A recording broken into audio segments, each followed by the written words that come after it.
bum, bum, bum, bum, bum, bum, bum, bum, bum.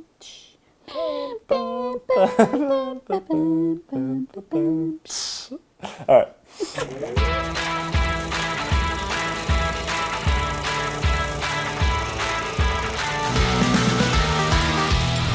Star Wars Episode 5, The Empire Strikes Back, is directed by Irvin Kershner and it stars everyone returning from Episode 4. So we assume you've seen this. If you haven't, shame on you. But if you haven't, we will be talking spoilers, so you have been warned. Now, according to a lot of people, this is considered the best Star Wars movie, and I respectfully slightly disagree. And I'll get into more of my reasonings why I think that later on in this review. But this is one of the best sequels ever made. I mean, obviously, The Dark Knight was a great sequel, probably the best sequel ever made. But this is one of the best.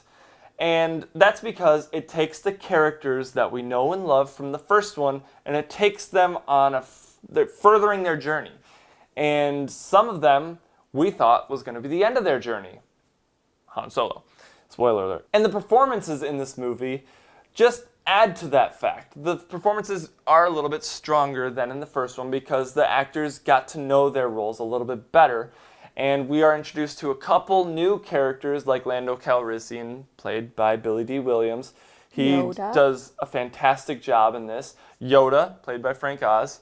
He's an awesome character. But I do have to say, Yoda is a little inconsistent, and that may be argued because of what happens during his scenes in this movie. But at the beginning of it, he's just messing with Luke, like, hey, you seek Yoda, I'll take you to him, like trying to teach him patience, and I get that. But he's all jokey and silly with Luke, and then not 2-3 minutes later, he's like, oh, Luke, shut up, you gotta have patience and all this stuff. But I don't know, I just felt like his character was a little inconsistent, and yeah, he's lovable because he's little and he's a puppet, but I honestly always saw him as a puppet. I have to say, even as a kid, I never remember thinking, hey, that's a cool character. I always was like, that's a puppet. But that's probably because I grew up watching the Muppet movies as well, and I just kind of connected the two. Like, he's super fake. Especially because he sounds exactly like Fozzie or Miss Piggy. Yeah, kind of a mix between the two with backward speech. I love the fact that he messes with Luke at the beginning. Yeah. Because Luke is a little bit cocky at this point, and Han Solo's already warned him about that in the first one. Yeah, great kid, don't get cocky. Luke has definitely matured from the last one, and Leia is more of the leader that she's meant to be instead of just the diplomat that you see in the first one. And Han Solo, of course, is now a respectable general and who's very much helping the rebel cause and all of that. And yet, he's looking out for his own skin as well. Because he's basically just still trying to leave and go deal with Jabba the Hutt. Yeah, still consistent with his own character. And again, like Episode 4, New Hope, the story is very simple in this one, but effective. Basically, the Empire strikes back and destroys a rebel base, and all the rebels are scattered. They're trying to get away from the Empire and regroup somewhere else. And Luke ends up going to Dagobah to train with Yoda because he was told by Ghost Obi-Wan. Han Solo tries to save Princess Leia, and they're trying to meet up with the rest of the rebel fleet, but the hyperdrive on the Millennium Falcon is not working, so they're just trying to fly at standard speeds. But, you know, at the end of it, they all kind of meet up, and there's a conflict or a clash between Luke and Vader, which you're kind of told that this is going to happen earlier on in the movie because this is what Luke is training for. Mm-hmm. And, you know, it's a pretty simple plot when you think about it. But, again, it's effective. Yeah. And I like how they explore a lot more of the Star Wars universe. You know, you have Dagobah, you have Hoth. They are in the asteroid field for a while. Then they actually find out they're inside of a space creature. And Bespin. And I just think it's really cool that they just can explore all these different places. And You're not really sure what the time period is in this one. Is it months? Is it years? Is it days? Weeks, you know, and obviously it's been some time because Han and Leia don't have a hyperdrive, so it takes them a while to get anywhere. And for Luke, obviously he's been training for a long time to now he's running in the forest and doing flips and all of that and lifting rocks. That takes time. Yeah. And you don't get that overnight. Right, exactly. Yeah, So, that is a bit misleading or confusing, I should say, because you don't really see the passage of time in a linear method. You have Han Solo and Leia, but it's not clear how long they've been on the run from the Empire. And then Luke training, like you said, it takes a while to get to that point. So it's a bit confusing when they kind of meet back up, and Luke's basically thinking that he's pretty much a Jedi Knight at this point. And I love the insult from Darth Vader, though, where he's like, the Force is with you, but you're not a Jedi yet. Like, boom. Mm-hmm. And obviously, we get the big twist in this movie that Darth Vader is Luke's father. And again, I can't remember a time that I didn't know that twist had happened. Oh man, I wish I could relive it and see it for the first time, because that's such a huge revelation in the story of the story. So there's a lot of excitement in this movie with all of the different things that happen, you know, with the thrilling asteroid scene, with Hoth battle, obviously the twist when Luke goes to fight Vader, with Han and Leia being captured, with Han being frozen in carbonite. You could just go on and on about all this. Even C-3PO getting blown to smithereens. It's all just like one thing after another in this one, which I think is probably why a lot of people like it a lot, because it's very fast-moving and very action-driven. See, that's where I kind of have to disagree with the thought that this being the best one because it's so fast-moving. There's a lot of slow-moving parts in this movie. The beginning with Hoth, it's slow until you get finally to the battle. Even with the probe droid, it's not that exciting. It's like, oh, hey, a shot, and it happens. You know, as an adult, I'm intrigued by it all. But as a kid, I was so bored with Hoth. I was like, okay, come on, let's get past this. And when they finally land the walkers and it's the snow speeders facing off against them, that was cool. However, I have never understood that why the armor's too strong for blasters, and then as soon as the AT-AT falls over, they're able to shoot it and blow it up, no problem.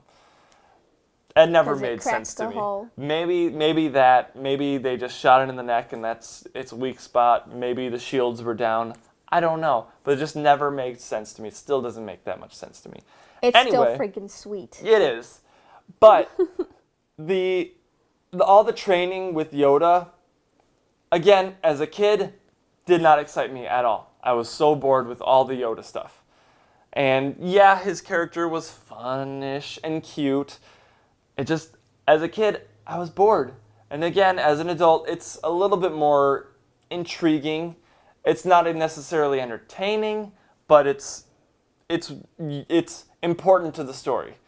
And even the lightsaber fight with Luke and fake Darth Vader in the tunnel or the cave, it was so slow.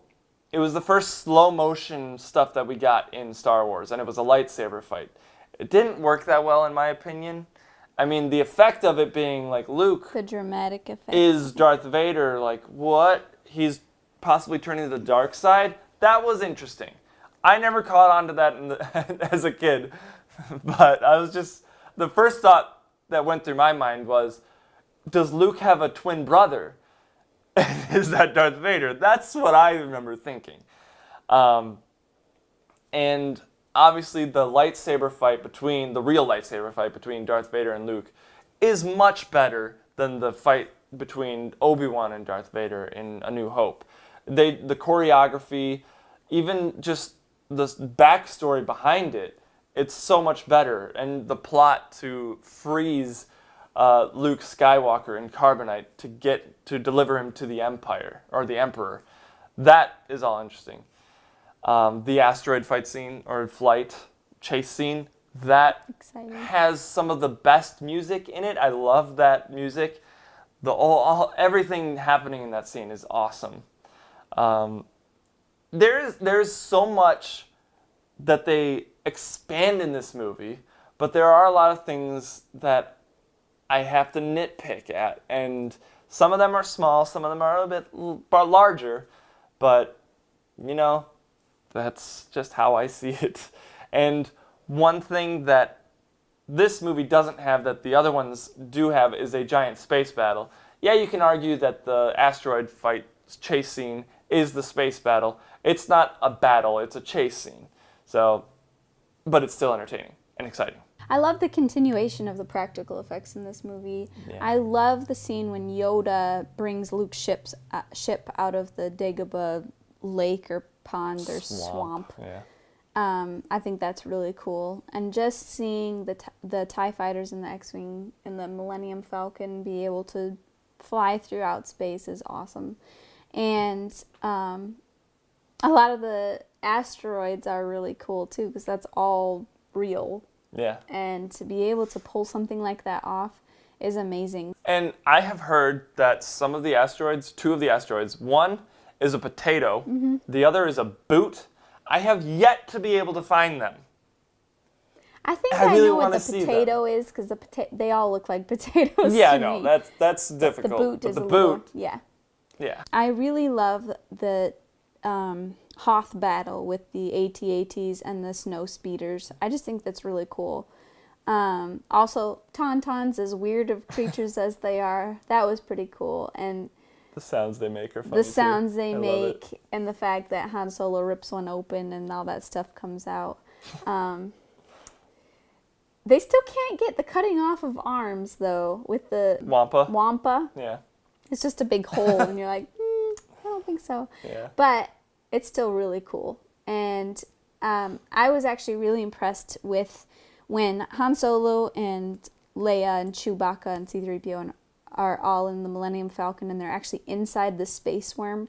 When they go out of the ship, the way that the set moves and the way that their feet touch the ground and all of the smoke and mist, you're like, that really does look like what I would imagine the inside of a big space worm to feel and look like. It's just so real to me. It makes it that much more real when you're watching it on screen. And I don't know why those little sucky creatures would be living inside the space worm, but it's okay. It's all good. Also, if they thought that they were just in an asteroid in outer space, why'd they go out there with just the the oxygen masks? They should be wearing spacesuits, right? It's a nitpick because yes, it was something that's always bothered me. I'm like, that doesn't seem very protective, but whatever. Yeah. I can look past it now. But also even like Cloud City and the way that R2-D2 is able to plug into the systems, and even down to the fact that C-3PO, when he gets blown up and sort of re-put together and Chewbacca's carrying him on his back, it's amazing to me how they do all that. Yeah. And the introduction of one of the most infamous characters, Boba Fett, in this movie is so great. It's so well played out because Darth Vader basically hires a bunch of bounty hunters to find Han Solo and the Millennium Falcon. And he singles out Boba Fett, basically saying, no disintegrations, because he's got a reputation or something. It's something that we want to all see, and that's why we want a Boba Fett movie. He's just so silently menacing. Yeah. Like, he doesn't talk hardly at all, but he means business, and obviously he's very smart. Yeah. When he chases them after they float away from the trash of the Imperial starship. And I also want to know how awkward that dinner was with Darth Vader and Boba Fett. Because he says, we'd be honored if you join us. Like, do they actually eat? Did they do anything? Does Darth Vader actually eat? These are questions, as an adult, I have to ask when I see that scene. But as a kid, I was just like, oh no, it's Darth Vader! And then they're captured. Because as soon as those doors shut, you're like, no. Exactly. And I do have to say, though, as a kid, I didn't really connect it at all. But again, as an adult, I noticed that, Darth Vader, he wants to make sure that this freezing in carbonite is safe for his son. So what does he do? He tests it on his daughter's boyfriend. Because if it's going to kill somebody, might as well be him. So I find that funny. And I love the interchanges between Darth Vader and Boba Fett. Because Boba Fett basically says, he's worth a lot to me. What if he doesn't survive? And Darth Vader's like, then the Empire will compensate you. And I don't know why. I love the interchanges between them. And I wanted so much more. Because he's one of the few that can hold his own against Darth Vader. I mean, let's be honest. Yeah. He's so cool. Yeah, he's awesome. So again, we cannot have a Star Wars review without talking about the music. Again, John Williams' score is phenomenal. He brings in a couple new themes like the Empire theme, which is, again, iconic. And just the asteroid scene, that's awesome. Bespin, it's totally different from all the other themes that we've gotten. Just every musical note in this movie is perfect. And again, you hear these songs and you know that it's from Star Wars. Mm-hmm. It's so cool. So like the first one, nostalgia just has to play a huge role, and I really can't separate nostalgia from the love of this movie. I just can't do it. So I just really like everything about this movie. I could nitpick it, but I'm not going to because it's awesome. So I give Empire Strikes Back an A-. Well, again, nostalgia does play a huge role, and I really try not to let it play a big role in my grading of these movies, especially the original trilogy. But there is a lot that I have to say against this movie. Like, Chewie gets a little annoying. C-3PO is a jerk in this movie, especially to Chewie. Some of the dialogue is a bit cheesy. There's that scene on Hoth where it plays out more like a sitcom. Yeah, it's got some of the most iconic lines, like who's scruffy looking nerf herder, all that stuff. But there is a lot of great moments in this movie. In particular, the action scenes, and obviously the twist of Darth Vader being Luke's father. So I have to give Star Wars Episode 5, The Empire Strikes Back, an A.